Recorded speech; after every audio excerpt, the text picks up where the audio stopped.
আইয়ুহাল্লাযীনা আমানু, হে বিশ্বাসী বান্দাগণ, কু আনফুসাকুম ওয়া আহলিকুম নারা। এই জায়গা থেকে মস্তরাত প্রমাণ হয়ে যাচ্ছে। যদি আপনি মস্তরাত প্রমাণ করতে চান, আপনি আমার থেকে কোরআন নেন। আপনাকে ওই হাদিস দিয়ে দিতে হবে না, হাদিসে তো আছে, কোরআন থেকে বলে দিলাম। আল্লাহ পাক বলেন, হে বিশ্বাসী বান্দাগণ, তুমি নিজেকে জাহান্নামের আগুন থেকে বাঁচাও। কোন আগুন থেকে বলি? জাহান্নামের আগুন থেকে বাঁচাও। ওয়া আহলিকুম, এবং তোমার পরিবারকে, নিজের স্ত্রীকে, নিজের মেয়েকে, নিজের সন্তানকে, কচি কাঁচা বাচ্চাদেরকে, নিজের আল্লাহকে জাহান্নামের আগুন থেকে বাঁচিয়ে নাও। তাহলে কোরআন আপনাকে বলে দিল যে তুমি জাহান্নামের আগুন থেকে বাঁচাও নিজেকে, সন্তানকে, নিজের পরিবারকে, স্ত্রীকে, মাকে, বোনকে, সবাইকে। তাহলে আপনি একটা আয়াতের মধ্যে পুরো খানদানের ব্যাখ্যা পেলেন। হ্যাঁ কিনা বলেন? হ্যাঁ কিনা বলেন? তাহলে আমি যখন কোরআন কারীমকে ধরবো, কোরআন আমাকে রাস্তা দেবে। হ্যাঁ কিনা? কোরআন রাস্তা দেবে। হ্যাঁ কিনা? কোরআন আমাকে রাস্তা দিয়ে দিল। এবারে আপনি বলবেন যে আমি কোরআনকে জিজ্ঞাসা করতে চাই, হে কোরআন, তোমাকে যে আমি মানবো, তুমি এসেছো কোথা থেকে? কোরআন কোথা থেকে এসেছে? ইংল্যান্ড, আমেরিকা, চীন, জার্মান, জাপান? না না না, কোরআন কারীম বলে তানজিলাম মিম্মান খালাকাল আরদা ওয়াস সামাওয়াতিল উলা। আল্লাহ পাক বলেন, ও দুনিয়াবাসীরা, কোরআন কোন মানুষের লেখা নয়, কোরআন ফেরেশতার লেখা নয়, কোরআন কোন পণ্ডিতের লেখা নয়, বরং কোরআন কারীম হলো ওই আল্লাহ পাকের তরফ থেকে অবতীর্ণ। যে আল্লাহ তাআলা জমিনকে সৃষ্টি করেছেন এবং সুউচ্চ আকাশকে সৃষ্টি করেছেন। বলেন সুবহানাল্লাহ। বলা যাবে সুবহানাল্লাহ? আপনি বলবেন আমাদের নবী বলুন সবার আগে এসেছে না পরে এসেছে? সবার পরে এসেছে। কিন্তু কোরআন কোথায় ছিল এতদিন? আপনি কোরআনকে জিজ্ঞাসা করুন, কোরআন বলে দেবে, হে কোরআন তুমি বলো এতদিন কোথায় ছিলে? কোরআন কারীম বলে বাল হুয়া কুরআনুম মাজিদ ফি লাওহিন মাহফুজ। কোরআন বলে আমি আল্লাহ পাকের একটা বিশেষ তাখতি, যাকে সিলেট বলা হয়, তাখতি বলা হয়। ওই তাখতি কেমন হবে? আমরা ছবি আঁকতে পারবো না, যেমন মোবাইলে চিপ থাকে, থাকে কিনা? মোবাইলে চিপ থাকে, কম্পিউটারে হার্ড ডিস্ক থাকে, ওই চিপের মধ্যে বড় বড় মাহফিল ঢুকে যায়, বড় বড় পৃথিবী ঢুকে যায়, বড় বড় পাহাড় ঢুকে যায়। আল্লাহ তাআলা বলে বাল হুয়া কুরআনুম মাজিদুন ফি লাওহিন মাহফুজ। ওটা হলো কোরআন মাজিদ, কোরআন শরীফ, যেটা লাওহে মাহফুজে সংরক্ষণ ছিল। এবারে আপনি কোরআনকে জিজ্ঞাসা করো, ও কোরআন তুমি কার প্রতি অবতীর্ণ হয়েছো বলো? তুমি কার প্রতি অবতীর্ণ হয়েছো বলো? জিবরিল আমিনের উপরে নাকি? বলছে না, জিবরিল আমিন এনেছে, তার উপরে নয়। কার উপরে? ঈসা, মুসা, সুলাইমান, দাউদ? না, কোরআন কারীমকে জিজ্ঞাসা করা হলো, ও কোরআন তুমি কার প্রতি অবতীর্ণ হয়েছো? কোরআন বলেন ওয়া আমিনু বিমা নুজিলা আলা মুহাম্মদ। কার নাম এলো? কার নাম এলো? কার নাম এলো? বলেন মুহাম্মদ, বলেন সাল্লাল্লাহু আলাইহি ওয়াসাল্লাম। কোরআন অবতীর্ণ হয়েছে মুহাম্মদ সাল্লাল্লাহু আলাইহি ওয়াসাল্লাম। ওই জন্য আল্লাহ পাক বলছে ওয়া আমিনু, তুমি ঈমান আনো ওই কিতাবের প্রতি যে কিতাবটা অবতীর্ণ হয়েছে মুহাম্মদ সাল্লাল্লাহু আলাইহি ওয়াসাল্লামের প্রতি। এবারে কোরআনকে জিজ্ঞাসা করুন, ও কোরআন তুমি কবে অবতীর্ণ হয়েছ? কোরআন বলে রমজান মাসে, শাহরা রমাদান আল্লাযী উনজিলা ফীহিল কুরআন। রমজান মাস আল্লাহ তাআলা বড় বরকতময় বানিয়েছেন। ওই রমজান মাসের মধ্যে আল্লাহ তাআলা পবিত্র কোরআনকে অবতীর্ণ করেছে। এবং রমজান মাসের তিনটে ভাগ আছে, প্রথম 10 দিন, মাঝে 10 দিন, আর বলুন লাস্টে 10 দিন। তাহলে এবারে প্রশ্ন জাগে, রমজান মাসে তো অবতীর্ণ হয়েছে, কিন্তু কোন মুহূর্তে হয়েছে, কোন সময়? আল্লাহ পাক বলছেন ইন্না আনজালনাহু ফি লাইলাতিল কদর। সুবহানাল্লাহ। সব উত্তর পাচ্ছেন না? উত্তর কে দিচ্ছে? বক্তা দিচ্ছে না কোরআন দিচ্ছে? এটা তো একটা জাস্ট সেট আপ। হ্যাঁ, শুধু আমার দ্বারা আল্লাহ বলাচ্ছে, কিন্তু উত্তর কে দিচ্ছে? আল্লাহ পাক উত্তর দিচ্ছেন কোরআন কারীমের মাঝে। কোরআন কারীমের মাঝে আল্লাহ পাক বলেন, আমি কোরআন কারীমকে ইন্না আনজালনাহু ফি লাইলাতিল কদর, আমি কোরআন কারীমকে অবতীর্ণ করেছি শবে কদরে, লাইলাতুল কদরে। তারপরে এবারে আপনার প্রশ্ন থাকতে পারে, আমি কোরআন যে আল্লাহ অবতীর্ণ করেছে আমি মানব, কোরআনটা অবতীর্ণ করার উদ্দেশ্য কি? উদ্দেশ্য থাকতে হবে তো। বিনা উদ্দেশ্যে কোনো কাজ হয় কি? উদ্দেশ্যে কাজ হয় না বিনা উদ্দেশ্যে। তাহলে কোরআন বলছে আমার উদ্দেশ্য হলো لتخرج الناس من الظلمات إلى النور। কোরআন কারীমের উদ্দেশ্য হলো মানুষকে অন্ধকার হতে আলোর দিকে ধাবিত করা। অন্ধকার থেকে, যার মধ্যে অন্ধকার আছে, যার মধ্যে মূর্খমি আছে, যার মধ্যে আল্লাহ ভীরুতা নাই, মন গড়া আছে, সে সেই জগৎ থেকে বার হয়ে হিদায়াতের পথের দিকে যাবে। কেন? আমরা 5 ওয়াক্ত নামাজ পড়ি তো, পড়ি না? সত্যি পড়ি বলছি? হ্যাঁ, একদিন চেক করতে আসো মসজিদে। হ্যাঁ, যখন মুয়াজ্জিন মসজিদে বলে হাইয়া আলাস সালাহ,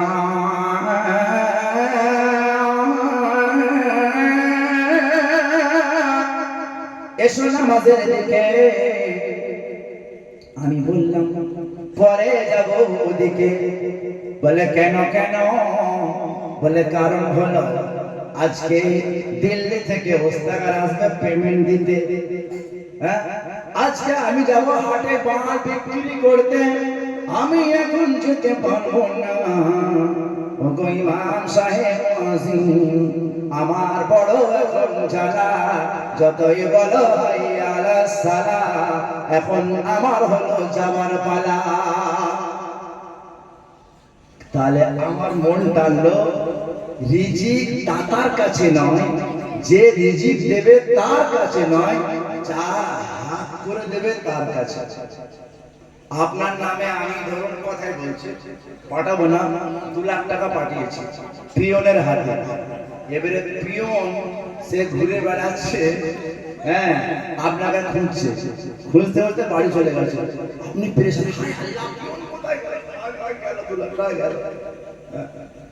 আচ্ছা বলো এখানে পিয়নের কোনো কাজ আছে না আমার কাজ আছে?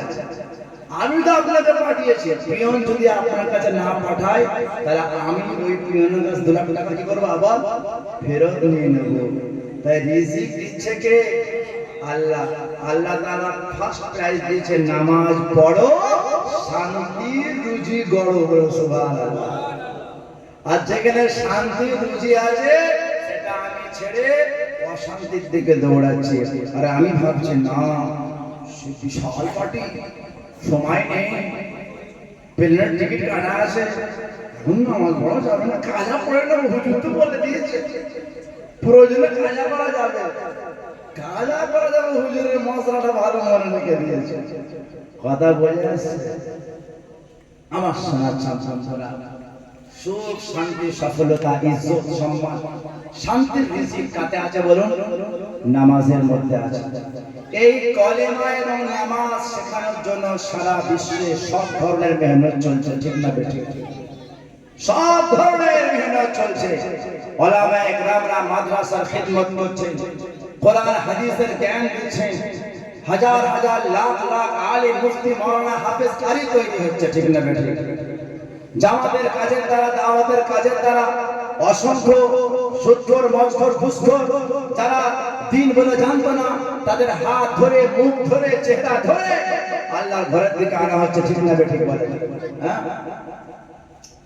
এই জলসা মাহফিলের উদ্দেশ্য, অনেক মানুষ আছে মসজিদে যেতে চায় না, যে কোনো প্রকারে এই মাহফিলে বসে বা বাড়ি থেকে যদি কোনো একটা কথা কানে পড়ে গেল, তার জীবন পরিবর্তন হতে পারে। হ্যাঁ কিনা বলেন?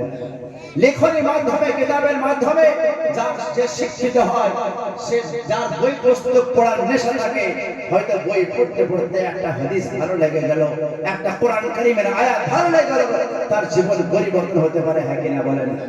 যখন মানুষ পরিবর্তন হয়ে যাবে, জেনে রাখবেন এই বিশ্বব্যাপী মুসলমান যখন অরিজিনাল মুসলমান হয়ে যাবে, তাহলে এই মুসলমানের দিকে আঙ্গুল দিতে গেলে 500 বার ভাবতে হবে। হ্যাঁ কিনা?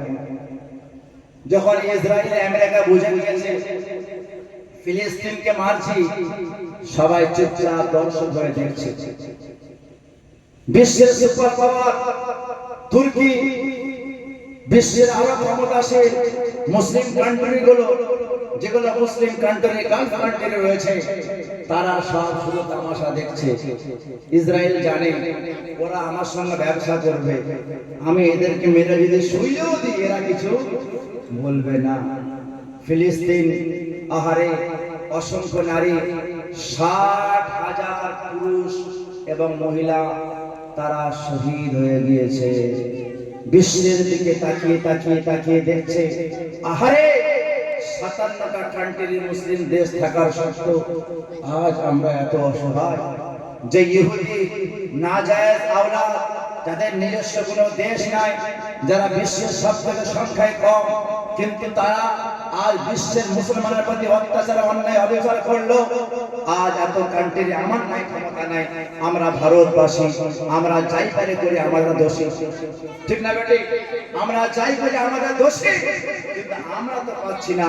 কিন্তু যে মুসলিম কান্ট্রি গুলো রয়েছে, তারা যদি একবার দংশন না করে যদি ফস করতো, ইসরায়েল কিন্তু কবে ঘরে পানি যাবে। ঠিক না বেটি? ঠিক না বেটি? শুধু ইরান লাস্টে একবার শুধু ফোঁস করেছে, ওয়ারটা স্যাক স্যাক স্যাক করে দিয়েছে, তখন কান্না নেতানিয়াহু নিজে বাংকারে ঢুকে গেছে। ঠিক না বেটি? হ্যাঁ, কেন? বোঝা গেল যে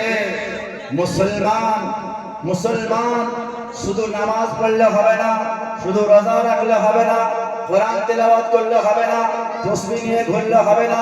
যদি তাসবিহ নিয়ে ঘুরলে সব হতো, দোয়া করলে সব হতো, শুধু নামাজ কালামে সব হতো, আর আল্লাহ রাসূল উহুদের ময়দানে দাঁত শহীদ কেন করেছেন? ঠিক না বেটি বলেন? হ্যাঁ, আল্লাহ রাসূল সাল্লাল্লাহু আলাইহি সাল্লাম বদরের যুদ্ধ কেন করেছেন? তবুকের যুদ্ধ কেন করেছেন? খন্দকের যুদ্ধ কেন করেছেন? আল্লাহর নবীর কি দোয়ার পাওয়ার কম ছিল নাকি? বল কম ছিল?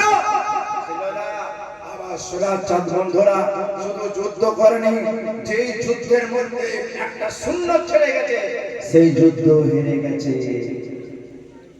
না, একটা যুদ্ধে সাহাবারা খালি হেরেই যাচ্ছে। তখন চিন্তায় পড়ে গেছে যে কি কারণে হারছে, একবার দেখা যাক তো। অনেক চিন্তা ভাবনা করে ভালো করে বোঝো, আজ আমরা মুসলমান নামাজ ছেড়ে সন্তুষ্ট আছি, আর তারা সুন্নত ছাড়তো সন্তুষ্ট ছিল না। যখন গভীর চিন্তা করলো, দেখা গেল একটা সুন্নত ছেড়ে যাচ্ছে, সেটা হলো কি মিসওয়াক করা সুন্নত। কি করা বলেন? দাঁতন করা সুন্নত। আমরা জানি, আমাদের সমাজ জানে মিসওয়াক করা শুধু রোজার মাসের সুন্নত। ঠিক না? আমাদের পাড়ার গাছপালাও জানে যে রোজার মাস এলে বোঝা যাবে, শুধু রোজার চাঁদটা উঠবে, একটা রোজা শুধু রাখবে, ছুরি কাটারি বটি যা আছে ঘট ঘট ঘট ঘট সন্ধ্যেবেলা সব গাছ বুঝতে পারবে যে রোজার মাস পড়ে গেছে। সেই সাহাবীরা যখন দেখছে আমাদের মিসওয়াক ছেড়ে যাচ্ছে, তো আমিরে জামাত বলছে, হে আমার বন্ধুরা, সবাই মিসওয়াক করো। কি করো? সবাই মিসওয়াক করো। সবাই মিসওয়াক করছে। এমন অবস্থায় কাফেরদের তরফ থেকে সিআইডি আসছে। সিআইডি বলছে, একবার দেখাই তো এই বাচ্চারা, বাবুরা, হয় বসো চুপচাপ, না হলে খসো। ঠিক আছে? চুপ করে বসবে, শোনারা। হ্যাঁ, চকলেট দেওয়া হবে না, বসো। তো যখন সিআইডি এসছে, দেখছে মুসলমানরা মিসওয়াক করছে। আচ্ছা বলুন, তারা কি মিসওয়াক বোঝে? তারা মিসওয়াক বোঝে? তারা তো মিসওয়াক বোঝে না। তারা দেখছে যে মুসলমানরা দাঁতে হাত দিচ্ছে। বলুন সুবহানাল্লাহ। এই দেখেন, যখন মুসলমান যদি সুন্নতের উপরে আমল করে, যদি কাফেররা, মুনাফিকরা, জালিমরা ভয় পেয়ে যায়, তাহলে ফরজ আদায় করলে কি হবে? ফরজ আদায় করলে কি হবে? যখন তারা দেখলো যে মুসলমানরা মিসওয়াক আদায় করেছে, যে বলছে ওরে এবারে আর পারা যাবে না। বলে কেন? বলে আগে তলোয়ার দিয়ে যুদ্ধ হয়েছে, এবারে ও তলোয়ার দিয়ে যুদ্ধ হবে না। বলে কি দিয়ে হবে? বলে ধরবে আর কামড়ে কামড়ে খাবে। বলে কি বলছে? ধরবে আর কামড়ে কামড়ে খাবে। বলে কেন? বলে সবাইকে দেখে এসেছি দাঁতে ধার দিচ্ছে, দাঁতে দাঁতে ধার দিচ্ছে। তারা ভাবুন, যখন তাদের মধ্যে খবর চলে গেল, এমন অবস্থায় তারা কম্পিত হয়ে গেল, আর বিনা যুদ্ধেই জয়লাভ হয়ে গেল। সুবহানাল্লাহ। আজ মুসলমান নামাজ পড়বে না, আল্লাহর হুকুম আদায় করবে না, আর বলবে আল্লাহ গো তোমার আসহাবে ফিল কোথায় গেল? ঠিক না বেটি? হ্যাঁ, যে হাতিওয়ালারা যারা কাবা ঘরকে ভাঙতে এসেছিল, আল্লাহ তাআলা আসহাবে ফিলকে ধ্বংস করার জন্য আবাবিলকে পাঠিয়েছিল। ঠিক না? আলাম তারা কাইফা ফাআলা রাব্বুকা বিআসহাবিল ফিল আলাম ইয়াজআল কাইদাহুম ফি তাদলিল ওয়া আরসালা আলাইহিম তায়রান আবাবিল। আল্লাহ তাআলা দেখিয়ে দিলেন, বলছেন তোমরা কি দেখো না আল্লাহ তাআলা হাতিওয়ালার সঙ্গে কেমন ব্যবহার করলো? তারা প্ল্যান করেছিল আল্লাহর ঘর কাবা ঘরকে ভেঙে দেবে, আল্লাহর ঘরকে গুঁড়িয়ে দেবে। যাদের পয়সা হয়ে যায়, যাদের টাকা হয়ে যায়, আজকাল সমাজে যারা ক্ষমতার চোর এবং ক্ষমতার নেশা পেয়ে যায়, তারা মনে করে আমরা যা ইচ্ছা তাই করবো। এক শ্রেণী এটাই চাই কিনা? ঠিক না বেটি? কিন্তু আল্লাহ পাক বলছে, ইতিহাস বলে না, কোরআন সাক্ষী আছে, কোরআন দেখিয়ে দিয়েছে, যত টাকাওয়ালা আছে, যত পয়সাওয়ালা টাকা দিয়েছে, অহংকার করো না, শুকরিয়া আদায় করো। দৌলত দিয়েছে, অহংকার করো না, শুকরিয়া আদায় করো। পদ পেয়েছো, ক্ষমতা পেয়েছো, রাজনৈতিক ক্ষমতা পেয়েছো, অহংকার করো না, শুকরিয়া আদায় করো। যদি শুকরিয়া আদায় না করো, যদি অহংকার করেছো, আমি আল্লাহ তাআলা ফিরআউনের মতো 6 লক্ষ অসংখ্য সেনাবাহিনীর সঙ্গে, তোমার সংসদের সঙ্গে, তোমার সম্পত্তির সঙ্গে আমি তোমাকে পানিতে ডুবিয়ে শেষ করব। ঠিক না বেটি? আল্লাহ দেখিয়ে দিয়েছে। অতএব গর্ব, অহংকার এটা কিন্তু করা যাবে না। কারুন অহংকার করেছিল, পয়সার অহংকার করেছিল, টাকার অহংকার করেছিল, যাকাতকে অস্বীকার করেছিল। আল্লাহ তাআলা তাকে এবং তার মাল দৌলত সহ জমিনে লুটিয়ে দিয়েছে, ধসিয়ে দিয়েছে। আর কিসের অহংকার? কিসের অহংকার? আমি যখন মারা যাব, আমি শেঠজি, আমি ওস্তাকারজি, আমি বক্তাজি, আমি জজজি, তখন কি জি? আমি ডেড বডি জি। কি বলে? যখন মানুষ মারা যায় তখন কি বলে? বলছে আমি একটা মানুষ ছিলাম, আমি একটা মানুষ ছিলাম, আমার একটা নাম ছিল, সবার মতো আমার দেহে রক্ত পানি ঘাম ছিল, আমি একটা মানুষ ছিলাম। সে মারা যাওয়ার পরে তার অনুভূতি হয়, অনুভূতিটা বলছে, বলতে তো পারে না। সে কি বলে? টাকার জোরে, গায়ের জোরে কথা বলেছি, অহংকারের বাহাদুরের সাথে চলেছি, অহংকারের বাহাদুরের সাথে চলেছি। যখন অনেক মানুষ সমাজে এমন আছে, যদি হঠাৎ বড়লোক হয়ে যায়, তার পা আর মাটিতে পড়ে না, আসমানে পড়ে না। আমার তো দেখে মনে হয় 7 আসমানের উপরে পড়ে যায়। আমি অনেক টাকাওয়ালা দেখেছি, সে টাকাওয়ালা হয়ে গ্রামের বড় বিচারক হয়ে যায়, বড় মোড়ল হয়ে যায়, সবার বিচার সে করে, তার বিচার করার মতো কেউ পৃথিবীতে নেই। কথা বোঝা আসছে? এই টাকা, এই টাকার বল, শক্তির বল, পয়সার বল, ক্ষমতার বল, মরে গেলে ফুল দুর্বল, ফুল সাই। এই জন্য অহংকার করা যাবে না। সে কি বলে? বলে টাকার জোরে গায়ের জোরে কথা বলেছি, অহংকারের বাহাদুরের সাথে চলেছি, অহংকারের বাহাদুরের সাথে চলেছি। মরে গেলে নাম ধরে কেউ ডাকছে না, নাম ধরে কেউ ডাকছে না, বলছে মরা লাশ, বলছে নাম ধরে কেউ ডাকছে না, বলছে মরা লাশ। দাফন হবে জলদি কখন, নইলে সর্বনাশ, দাফন হবে জলদি কখন, নইলে সর্বনাশ। রাত্রে সবাই আমার ঘরে লাশের ভয়ে কাঁপছিল, রাত্রে সবাই আমার ঘরে লাশের ভয়ে কাঁপছিল। আমি একটা মানুষ ছিলাম, আমি একটা মানুষ ছিলাম, সবার মতো আমার দেহে রক্ত মাংস ঘাম ছিল, সবার মতো আমার দেহে রক্ত মাংস ঘাম ছিল। আমার সোনাচাঁদ বন্ধুরা, আল্লাহ তাআলা নিয়ামত দেন, কখনো নিয়ামতকে ছিনিয়ে নেন।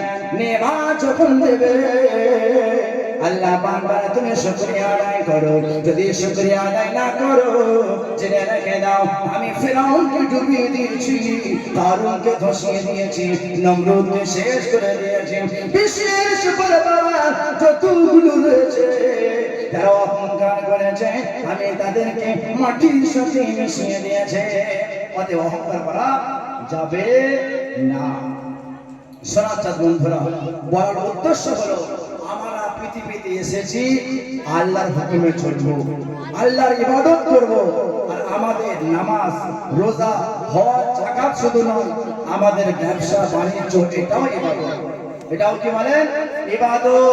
যদি আল্লাহর নবীর তরিকায় হয়, আল্লাহর হুকুমে হয়।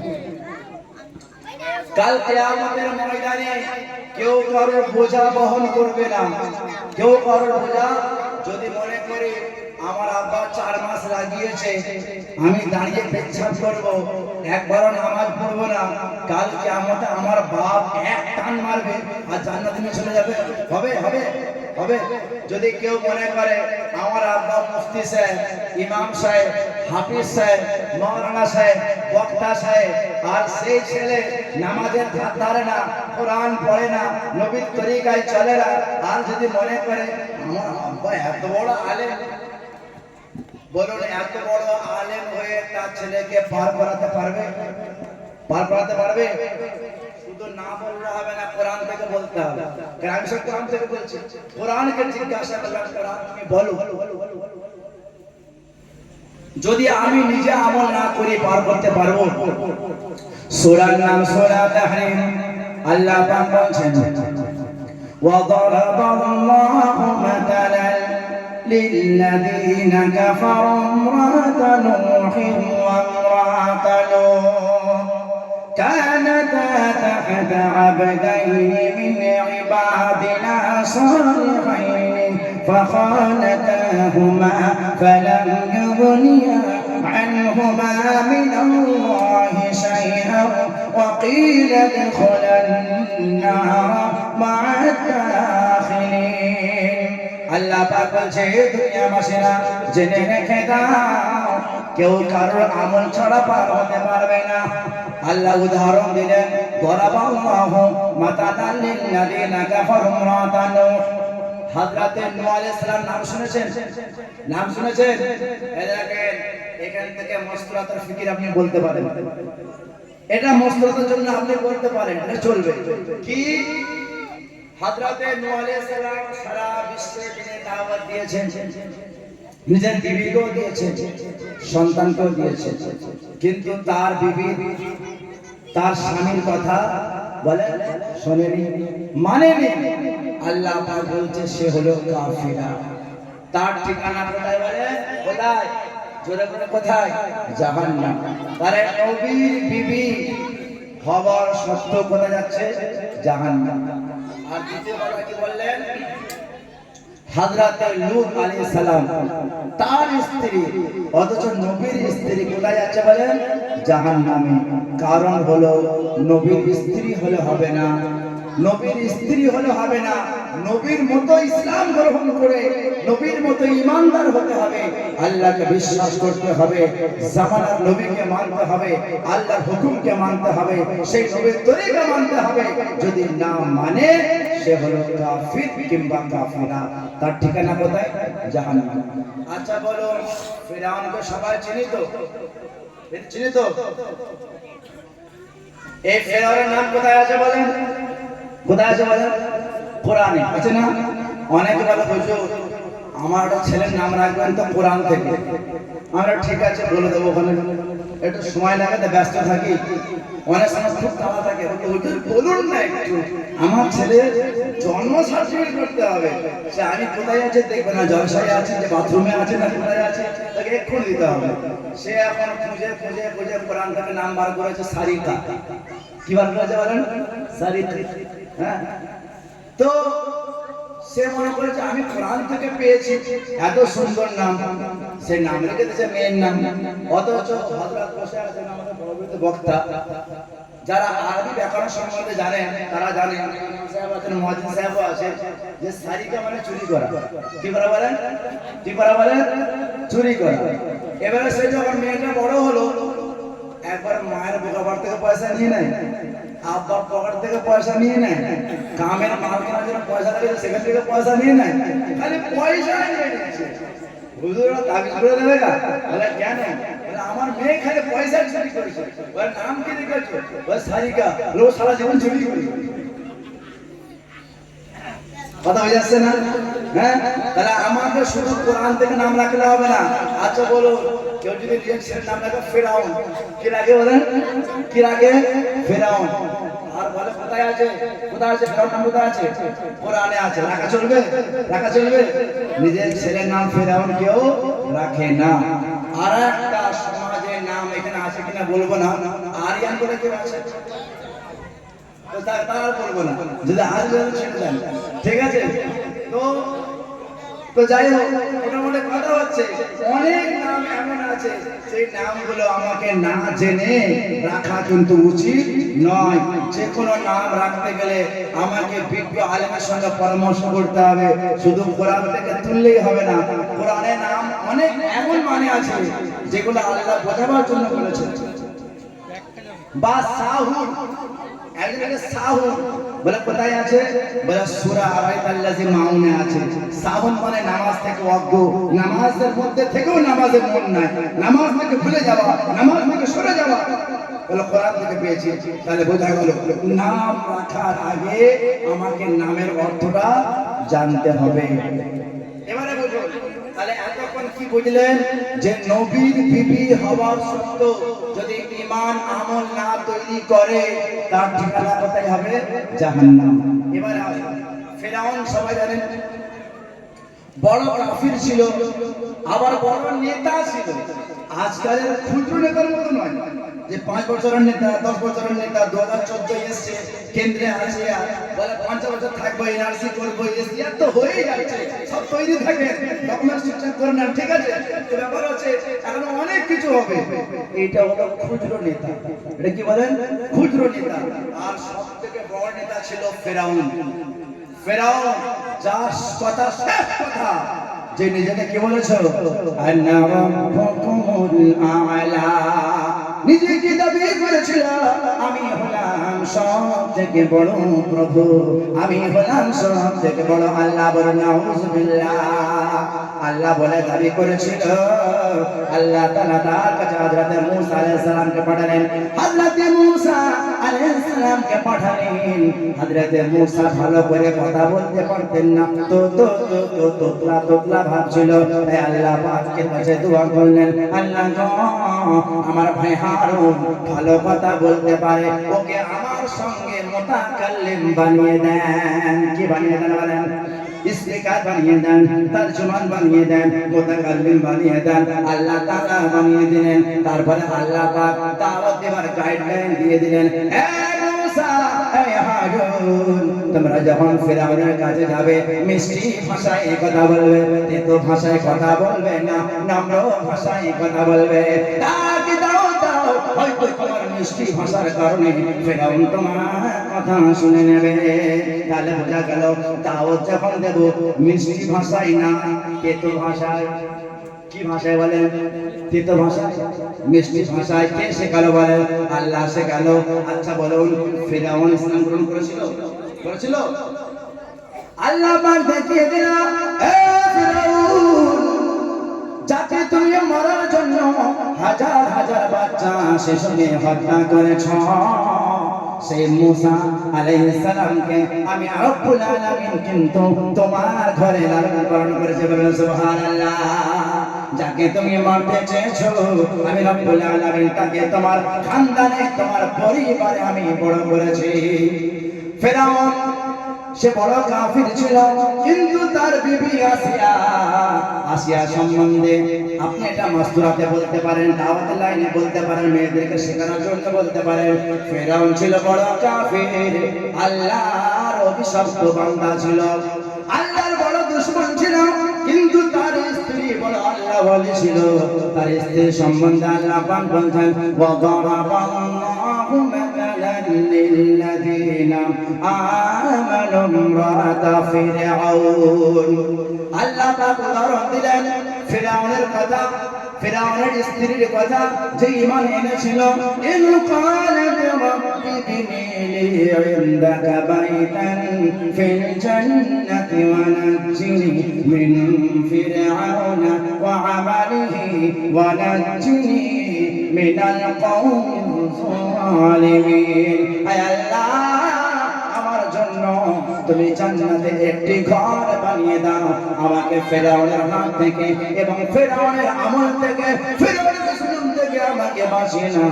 আল্লাহ রাব্বুল আলামিন তাকে সে একজন কাফিরের বিবি হওয়া সত্ত্বেও তার জন্য জান্নাতের ঠিকানা বানিয়ে দিলেন। বলে সুবহানাল্লাহ। তাহলে কোরআন থেকে আমি প্রমাণ পেয়ে গেলেন যে যে আমল করবে সে ফল পাবে, যে আমল করবে না, ঈমান আনবে না, যদি আলেম মাওলানা বক্তা দিনে দায়ী এমনকি জামানার নবীর যদি স্ত্রী হয়ে থাকে, সে কিন্তু আল্লাহ দরবারে রেহাই পাবে না, তার ঠিকানা জাহান্নাম। আর একজন কাফির, একজন মুশরিক, ফিরআউনের মতো বড় কাফির, তার স্ত্রী আসিয়া যখন আল্লাহকে মেনেছে, ইসলাম গ্রহণ করেছে, আল্লাহ তাআলা তার জন্য দুনিয়াতে সুসংবাদ দিয়ে দিলেন, জান্নাতে একটা ঘর বানিয়েছে। বলুন সুবহানাল্লাহ। আল্লাহ পাক সব পারেন, আল্লাহ পাক সব পারেন, আল্লাহ পাক সমস্ত কিছুর প্রতি ক্ষমতাশীল, আমরা কিন্তু কিছুই পারি না। আল্লাহ পাক বিনা বাপে বিনা মায়ে সন্তান দিতে পারেন, হ্যাঁ কিনা? বলুন দিতে পারেন, হ্যাঁ কিনা? দিতে পারে। একজন নাম বলুন তো, একটা এমন বান্দা বা এমন নবী, এমন মহাপুরুষ যে যার বাপও নেই আর মা নেই। কে বলুন তো? হ্যাঁ, মাশাআল্লাহ, আলহামদুলিল্লাহ। দেখেন, এই হলো আল্লাহর রাস্তায় বার হওয়ার ফজিলত। হ্যাঁ, এই হলো আল্লাহর রাস্তায় বার হওয়ার ফজিলত। বুঝে বলে দিল আদম আলাইহিস সালাম, ওনার বাপের নাম আছে, ওনার বাপ আছে, মা আছে, কেউ নাই। তাহলে দিনের রাস্তায় সময় লাগালে, আল্লাহর রাস্তায় বার হলে কিছু কিছু জ্ঞান অর্জন করতে পারবেন, কিন্তু সঠিক জ্ঞান নিতে হবে। বেঠিক গুলো আমাকে ছাড়তে হবে। যে সমস্ত গুলো হাদিস নয়, হাদিস বলে প্রচারণ করা যাবে না। আচ্ছা বলুন তো, একটা এমন ব্যক্তির নাম বলুন যার আব্বা নাই কিন্তু মা আছে। কি বলুন? যার আব্বা নেই কিন্তু মা আছে, নাম বলতে পারবেন? হ্যাঁ, মাশাআল্লাহ। ঈসা আলাইহিস সালাতু ওয়াস সালাম, হযরতে ঈসা আলাইহিস সালামের মায়ের নাম কি? মায়ের নাম কি? মারিয়াম আলাইহিস সালাতু ওয়াস সালাম। কিন্তু তিনাকে আল্লাহ বিনা বাপে কেমন তৈরি করেছেন তার ব্যাখ্যা প্রচুর। শুধু আল্লাহ পাক ইচ্ছা করলেন যে মারিয়াম আলাইহিস সালামকে সন্তান দেবেন, জিবরিল আমিন এলেন, তার আস্তিনে ফুঁক দিলেন, ফুঁক দেওয়ার সঙ্গে সঙ্গে গর্ভবতী হয়ে গেলেন। বলেন সুবহানাল্লাহ। গর্ভবতী হতে গেলেন, কিন্তু গর্ভবতী হওয়ার পরে সমাজ তিরস্কার করবে বলে আল্লাহ পাক বললেন তুমি চিন্তা করো না, সন্তান আমি দিয়েছি। আর সারা জীবন হার জামানার কাজ হলো আপনি যদি 100টা ভালো কাজ করেন আপনার প্রশংসা করবে না, ঠিক না বেটে? যেই হোক আপনি গ্রামের একটা ভদ্র ছেলে, আলিম মুফতি মাওলানা কিছুই নয়, ভদ্র ছেলে, সারা জীবন ভালো কাজ করে আসতেন, আর একটা ভুল হয়ে গেছে, উরি বাবা, পরের দোকানে অঙ্কুর হাটি আর ওই হাই রোডের চা দোকান আর ওখানে আপনার স্টেডিয়াম মাঠ, খেলা দেখবে না কি বলবো, খেলা দেখবে না, একটা করে ছক্কা মারছে, তোরা জানিস না ওই ছেলেটা নাকি ভদ্র, ওই এই করেছে সেই করেছে, ঠিক না বেটি? ঠিক না বেটি? অথচ কোরআনে আল্লাহ পাক বলছেন সূরা হুজরাতে, ইয়া আইয়ুহাল্লাযীনা আমানু তানিবু কাসীরাম মিনাজ-যন ইল্লা বা'দাল-যন্নি ইসম ওয়ালা তাজাসসু ওয়ালা ইয়াগতাব বা'দুকুম বা'দা। আল্লাহ পাক বলে, হে বিশ্বাসী বান্দাগণ, ইজতানিবু, তোমরা বেঁচে থাকো অনেক ধারণা থেকে, কুধারণা থেকে, কারণ অনেক ধারণা, ইন্না বা'দাল-যন, কিছু ধারণা হলো গুনাহ, ওয়ালা তাজাসসু, কারোর গোপন তথ্য যাচাই করতে যেও না, কে কি করেছে তোমার জানতে কে বলেছে?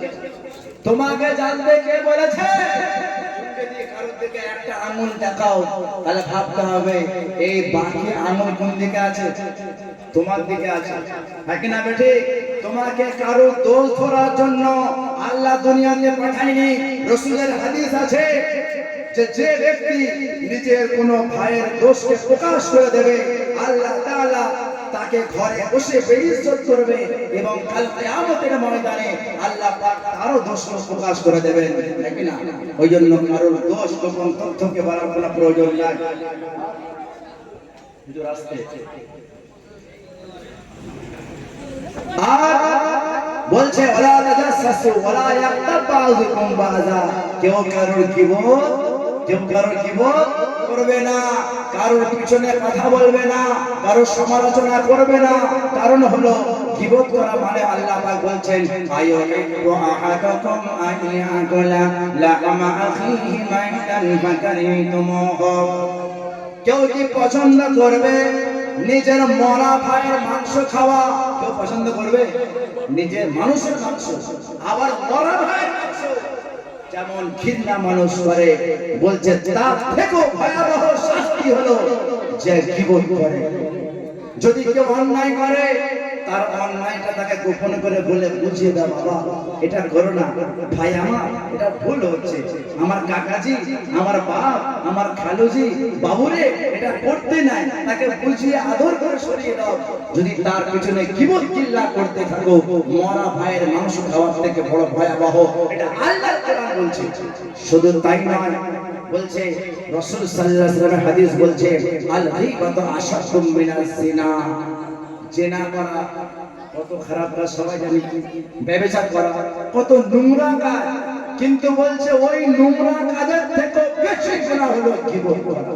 কারণ কেউ যদি নাউজুবিল্লাহ তওবা তওবা সবার তওবা কোন ব্যভিচার করেও না, হয়তো সে অনেক আল্লাহর কাছে কান্নাকাটি করে আল্লাহর রাস্তায় বার হয়ে কেঁদে কেঁদে সে নিজের গুনাহকে মাফ করে নিল, সবে বরাতে সবে কদরে ঈদের ফিতরের নামাজে সে ক্ষমা চাইলো, কিন্তু যে আপনার গীবত করলো, আপনার মনে আঘাত লাগলো, সে আপনাকে তো বলতে পারবে না যে তোমার নামে আমি চা দোকানে বলে বেরিয়েছি, হ্যাঁ স্টেডিয়াম মাঠে বলে বেরিয়েছি, রাস্তায় ব্যবসায় যে বলে বেরিয়েছি। বলছে সে ওই জিনা করার থেকে বেশি গুনাহ হলো গীবত করা। শুধু তাই না, মেরাজে রাসূলুল্লাহ সাল্লাল্লাহু আলাইহি ওয়াসাল্লাম পরিদর্শন করে এসেছেন অনেক ধরনের আযাব। এই গীবতের যারা গীবত করে তাদের ভয়াবহ শাস্তি দেখে এসেছেন অনেকগুলো, তার মধ্যে এটাও দেখে এসেছেন যে গীবতকারীরা তাদের নখগুলো আল্লাহ রাসূল বলছেন তামার মতো করে দেওয়া হবে, সেই নখ দিয়ে নিজের চেহারাকে মুছে মুছে ফেলে। আল্লাহ পাক আমাদেরকে এই গীবত থেকে, ভয়াবহ এই গীবত থেকে বাঁচার তৌফিক দান করে বলে আল্লাহুম্মা আমি যতটুকু কথা বললাম, যা কিছু বললাম, আল্লাহ পাক যেন আমাকে, আপনাকে, আমাদের সকল গ্রামবাসীকে এর প্রতি আমল করার তৌফিক দান করুন। আমিন।